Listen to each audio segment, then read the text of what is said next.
Funny meeting you here. I want to talk about stigma real quick. I feel like as a society, because we have so many taboos, a lot of things get stigmatized that shouldn't.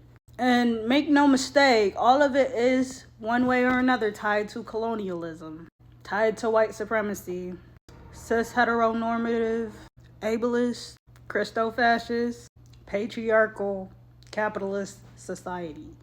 Now, recently on my page, right, I've been talking kind of a lot about this idea of like just letting people exist in the world with you type shit.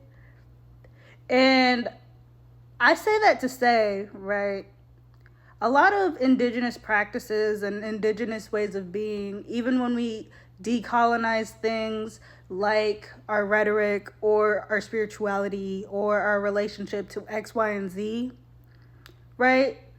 When we decolonize like mental health and things like that, you start to see that like you're no better than the next person inherently. You're not deserving to be here more than the next person inherently ever. Like everybody has some type of knowledge, everybody has some type of experience, everybody is human and has a certain level of commonality, and we're supposed to want to commune together. We're supposed to want to socialize together. But this hyper focus on feeling comfortable and what that means has drastically changed throughout history.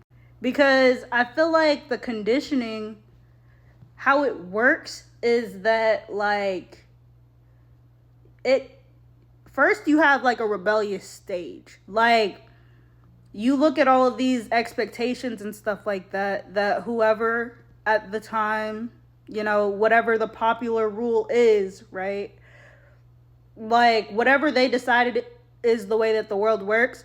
First you go through like either a fear, like indoctrination stage, or you go through like a rebellious stage. Usually it's like the indoctrination, then the rebellion, then the like deconstruction. And I feel like as a society we're supposed to keep building it anew, because that shit's going like it's not supposed to last forever. Humanity's not supposed to stay the same. There's not supposed to be one way that it's supposed to be forever. Like that doesn't even sound correct. So because of like our resistance to change and things like that, and that's even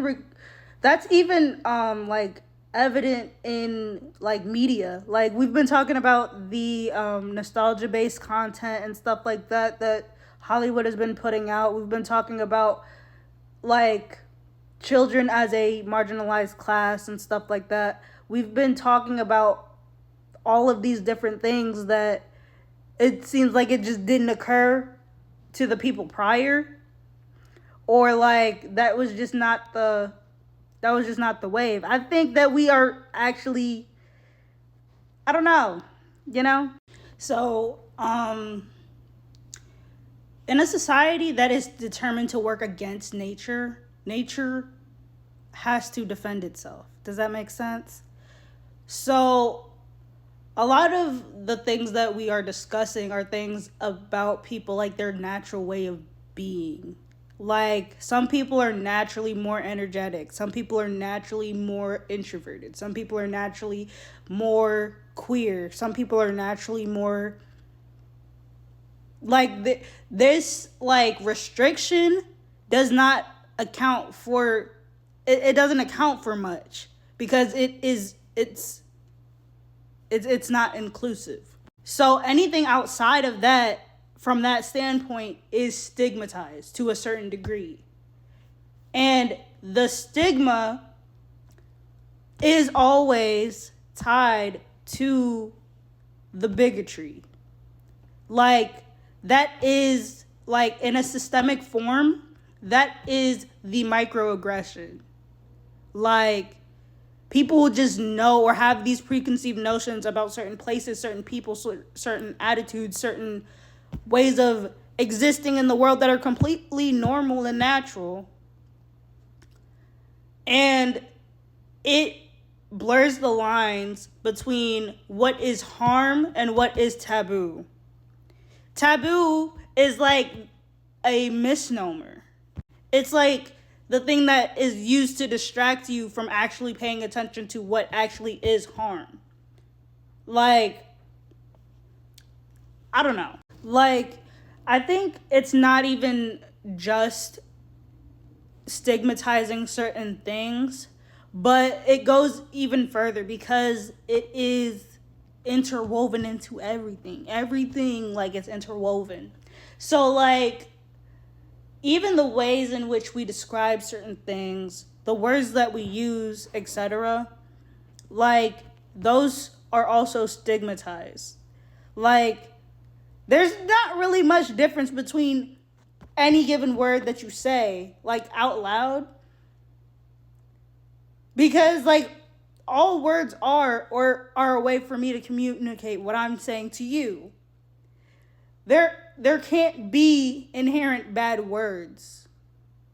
Like, that's a made up construct. Because certain words or certain ways of expressing a thought are written off as taboo and are stigmatized. And a lot of the time, even with that stigma, right? A lot of studies have come out and said that people that curse are able to articulate themselves better than people that do not. And I feel like that's not by coincidence. Like, they're just normal words. And, like, I feel like even when we start to talk about media, even when we start to talk about books, movies, art in particular, like, because things are written off as taboo in the real world, when people go to create art, a lot of the time there's a divide, right? There is like a corrupt, power-hungry, serving into colonialists, harming people's side of like industries and stuff like that.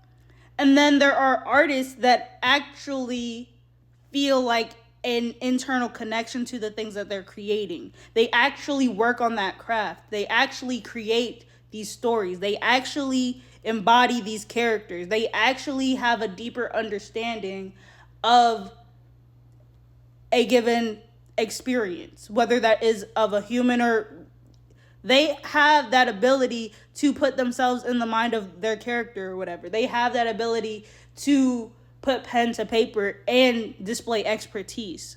And like even recently, that art is being lost because it's being drowned out by the harm masquerading as art or masquerading as structure for art.